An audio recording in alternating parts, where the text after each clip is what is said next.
정권이 이제 끝나면 마지막에 이제 이관하도록 되어 있는 것으로 생각하시는데요.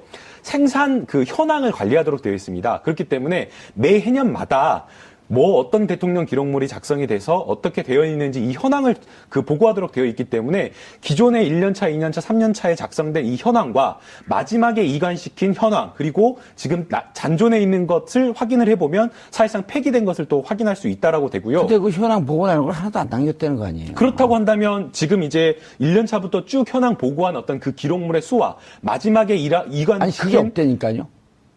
1년차, 매년차 보고한 게 없다고요? 그거를 기록을 남겨놓아야 되는데 네.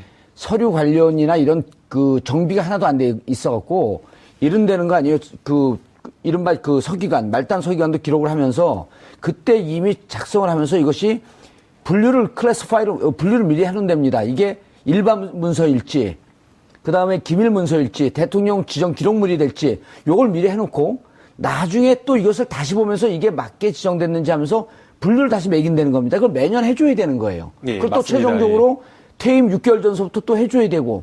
근데 이게 하나도 안 돼 있다는 만약 거예요. 그런 것 자체를 안 됐다라고 한다면 대통령 기록물 자체를 아예 만들지 안 않으려고 만든 했다라는 거예요. 건데요. 예. 그것도 역시 마찬가지로 기록물관리법 위반입니다. 만약 그렇다고 한다면 더 큰 문제라고 볼 수가 있는데요. 그러니까 민감한 정보나 이런 것들을 폐기하기 위해서 하는 것도 문제였는데 아예 집권 초기부터 그랬다라고 하는 것은 청와대 내에서 조직적으로 아예 기록물을 만들지 않겠다라고 했기 아무것도 안 때문에 하겠다는 거였었죠. 사실 이거는 굉장히 큰 문제입니다. 예.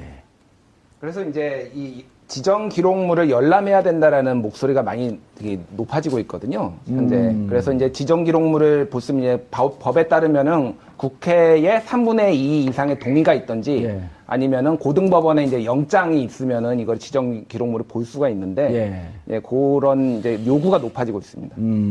교수님. 예. 재밌는 얘기가 예. 지정 기록물을 엽니다. 예. 이 지정 기록물 누가 지정했죠? 황교안 그렇죠. 대행이 했거든요. 네. 저는 이제 문제가 예.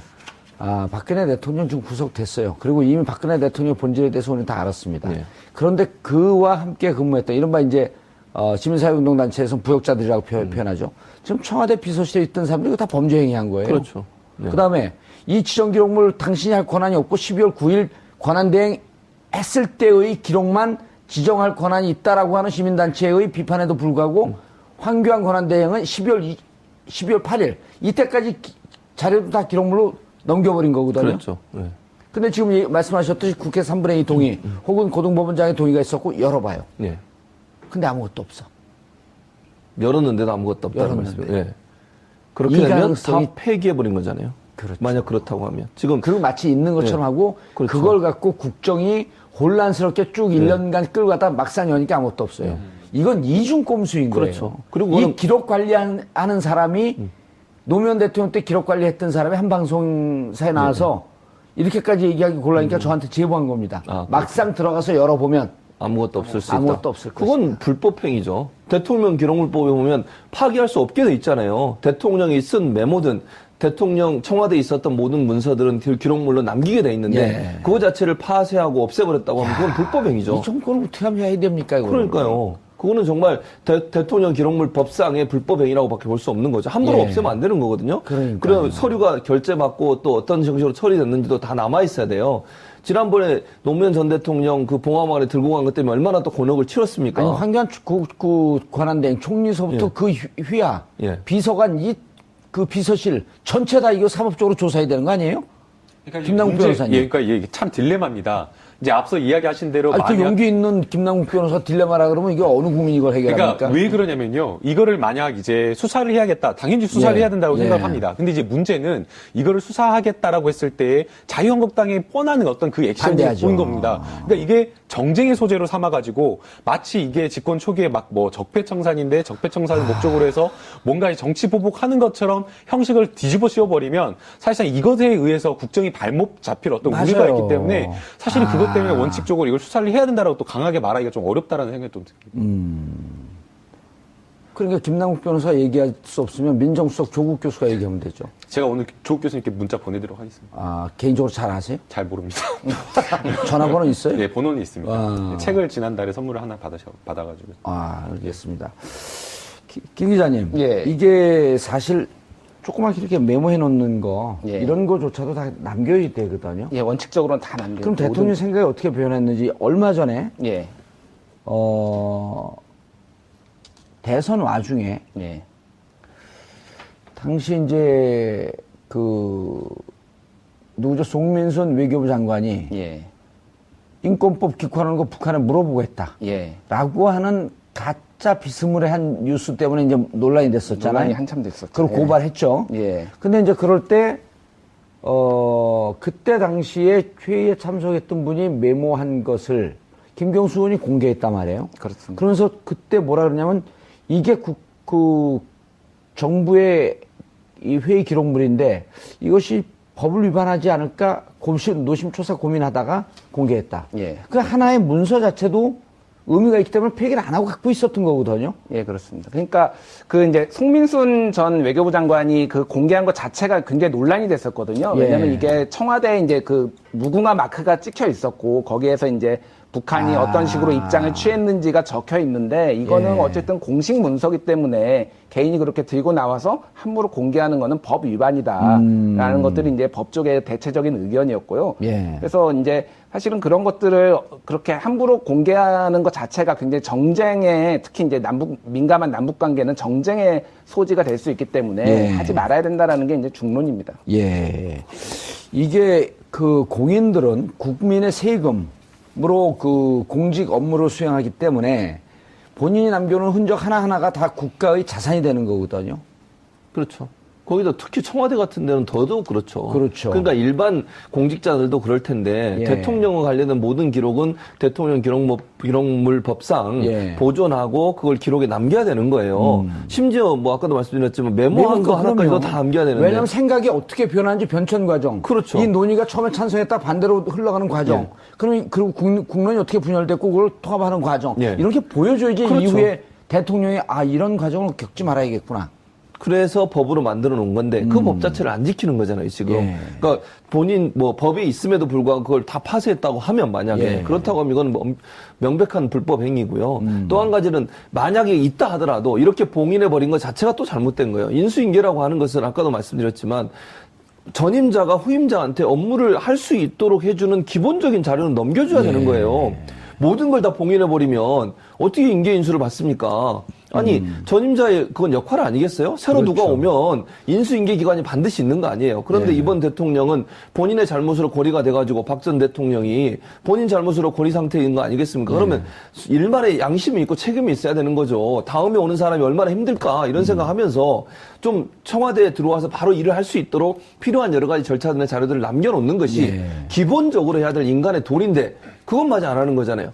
안 하는 이유는 제가 볼 때는 뭔가 숨길 게 있고 캥길 게 있으니까 안 하는 거 아니에요? 예? 크리스찬이시죠. 예, 그렇습니다. 성경에 왼손이 하는 일을 오른손이 모르게 하라. 예. 전임 정권 대통령이 한 것을 후임 대통령이 모르게 하라. 그거는 그 성경 말씀하고 좀 안 맞는 것 안 맞는 같고요. 것 같아요. 예, 한번 해봤어요. 그 진짜 선행을 크리스찬인지. 해야죠. 이제 정봉주 의원님처럼 예. 남을 도와주고 힘든 사람 도와줄 때 그걸 밝히지 않고 그럴 때는 그 말씀이 참 적용이 잘 된다고 저는 봅니다. 다 밝혔는데. 네, 아까 정봉주 의원님 아니요, 예. 이게 국회의원들도요. 예. 그만두면 자기가 갖고 있었던 기록을 국회 기록물 관리에다가 넘깁니다. 근데 국회의원들도 그걸 모르고 다 폐기해버렸어요. 그런데 그게 이제 얼마 전서부터 그것을 넘겨갖고 후대 그러니까 속기록뿐만 아니라 후대 국회의원들 와서 이게 사립학교법은 어떻게 해서 통과가 됐고 국회 방송통신법은 어떻게 이 국회를 통과했고 이런 기록들이 의원들의 활동을 보면 있거든요. 예. 그거를 이 기록물을 넘긴 게 최근데 2호 두 번째로 넘긴 분이 김기식 의원이에요. 의정활동 잘했잖아요. 예, 참여연대. 잘했죠. 예, 네, 1호로 넘긴 분이 누군지 아세요? 누구십니까? 정봉주 정봉주. 의원님. 예. 제가 빨리 맞췄어요. 아니 제가 17대인데 그 전에 16대까지는 하나도 기록이 없는 거예요. 그래서 제가 2톤인가 3톤 트럭으로 3트럭을 넘겼어요. 그래갖고 그 기사로 그 대서특필에서 이렇게 기록을 남겨야 된다. 아니 일개 국회의원도 하는데 국가를 운영했던 대통령이 이걸 다 폐기 처분하고 갔다? 그러니까 이게 지금 청와대에서 집권 초기부터 대통령 기록물 작성 자체를 안 하려고 했고 안 하려고 남기지 했죠. 않으려고 했다라는 그거에 지금 드러나고 있는 것으로 보이는데요. 이 대통령 기록물 관리법 7조를 보게 되면 대통령의 직무 수행과 관련된 모든 과정과 결과를 기록물로 남기라고 하고 있습니다. 그리고 그 다음 바로 조항에 단순하게 이게 종이로 남기라고 한 것이 아니라 종이로 되지 않은 것도 전자적으로 남기라고 이야기를 한 겁니다. 즉 그 말은 굉장히 이 보존을 처음부터 하겠다라는 그런 이야기를 하는 건데요. 뭐 이거를 공개하고 후대의 어떤 의사결정 과정을 보여주겠다라는 의미도 있지만 거기에는 저는 다른 의미가 또 하나 있다라고 생각이 됩니다. 과거에 보게 되면 청와대나 이런 데 같은 경우가 무소불위의 권력을 가졌기 때문에 법 위에 군림을 하면서 사실상 어떻게 보면 관례라는 이름으로 해가지고 법에 반하는 일들을 했던 겁니다. 음습하게 불법적인 행위한 것을 하지 못하도록. 맞습니다. 이렇게 모든 과정을 기록물로 남기라고 하는 것은 그러한 어떤 불법적, 그러니까 관행이란 이름으로 과거에 했던 정부에서 했던 이런 것들을 하지 말고 불법적인 일은 아예 하지 말라라는 의미가 담겨 있는 겁니다. 그렇죠. 그런데 박근혜 정부에서 이렇게 하지 않고 아예 정부 초기부터 뭔가 그렇게 했다라고 한다면 사실상 명령이나 이런 것들을 지휘부서에 내릴 때, 관련 부처에 내릴 때에 어떤 불법적인 지시를 했거나 예. 아니면 위법한 어떤 지시를 했을 가능성이 농후하다라고 지금 추정할 수밖에 없는 거예요. 그러네요. 삼성 이재용 회장의 후계 승계 과정을 도와주기 위해서 연기금을 동원했어요. 국민연금을 동원했으며 그리고 그거에 대한 대가로 미르재단에 90억을 내게 했다. 220억을 내게 했다. 난 참 잘한 대통령이다. 이렇게 할 수 없는 거 아니에요. 불가능한 기록을 거죠. 남겨놓으면. 예. 불법 행위를 하는데. 야, 그런데 저는요. 황교안 권한대행이 더 문제가 있을 거라고 보는데요. 한 번은 감옥에 갔으니까. 이 황교안 권한대행이 일정하게 12월 8일까지 한 것도 넘기려고 그 지정기록물을 하려고 많은 노력을 했잖아요. 그렇죠. 그럼 뭔가 공모한 듯한?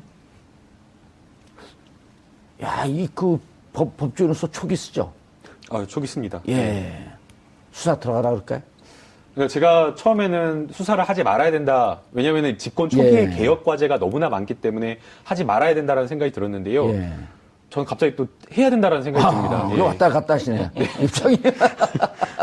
왔다 갔다 해서 정말 죄송한데요. 예. 갑자기 생각을 하니까 자유한국당이 반발을 하더라도 이것은 법을 세우는 일이고 정의를 세우는 일이고 그 다음에 이게 문재인 정부 들어서는 것이 아니라 예. 다른 어떤 정부가 들어오더라도 선례를 남겨서는 안 되기 때문에 이런 잘못된 선례 남기지 않아야 되는 거 아니겠습니까? 국민 여러분께 문자, 영상 편지. 이것은 반드시 수사를 해야 된다. 왜? 역사적 의미가 있으므로. 준비되셨어요? 준비가 안 됐는데. 준비가 안 됐어요? 그래도 네. 하세요. 네. 시간을 좀 드릴까요? 셋둘 하나 하면 발사할까요? 네. 셋둘 하나 발사. 네, 발사하겠습니다. 예, 지금 이제 결국에는 국민들이 우려하는 거, 문재인 정부에서도 우려하는 게 만약 이 부분에 대한 수사를 했을 경우에 이게 정쟁의 소지가 될 우려가 있고 그렇기 때문에 만약 그렇게 됐을 경우에 집권 1년 차에 문재인 정부가 해야 될 어떤 개혁 과제를 못한다는 어떤 그런 걱정 때문에 사실은 이것에 대한 수사를 조금 꺼려야 할 그런 가능성이 있는데요. 이 부분을 가능하게 하는 것은 결국에는 국민 여러분이라고 생각이 됩니다. 이 부분에 분노해 주시고 함께 공감해 주시고 수사를 해야 된다는 의견을 해 주신다라고 한다면 자유한국당에서도 이것을 정쟁의 소재로 삼을 수 없다라고 생각이 되기 때문에 국민들의 힘을 함께 모아주셨으면 하는 바람입니다. 예, 이 문제 제기를 가장 강력하게 한 프로그램이 뭐라고요? 정봉주의 품격 시대입니다. 예, 알겠습니다. 그리고 국회 17대 때 기록을 옮긴 의원이 정봉주 의원입니다. 최초.